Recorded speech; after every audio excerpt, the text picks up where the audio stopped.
നല്ല സുഹൃത്ത് ബന്ധങ്ങൾ, നല്ല സൗഹാർദ്ദങ്ങൾ നമ്മൾ ഉണ്ടാക്കിയെടുക്കണം. എന്തിനു വേണ്ടിയാണ്? ഇബാദത്തുകൾ കൂടുതൽ ചെയ്യാൻ, നന്മകൾ ചെയ്യാൻ, നല്ല കാര്യങ്ങൾ ചെയ്യാൻ. നമ്മുടെ ജീവിതത്തിലുള്ള സുഹൃത്ത് ബന്ധങ്ങൾ എപ്പോഴും നമുക്ക് നല്ലത് ചെയ്യാനുള്ള അവസരങ്ങൾ തരുന്നവരായിരിക്കണം. നമ്മുടെ സുഹൃത്തുക്കൾ, നമ്മളുടെ കൂട്ടുകാർ നല്ലത് ചെയ്യുമ്പോൾ നമ്മളും സ്വാഭാവികമായിട്ട് നന്മകൾ നമുക്കും ചെയ്യാൻ തോന്നും.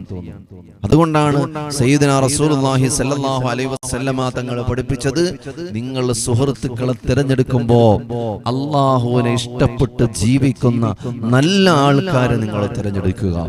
നമ്മുടെ സമൂഹത്തിൽ വലിയൊരു വിപത്തായിക്കൊണ്ടിരിക്കുകയാണ് അല്ലേ?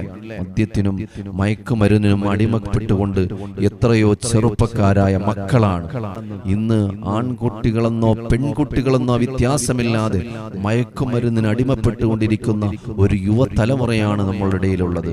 കാരണം എന്താണ്? സൗഹാർദ്ദങ്ങൾ.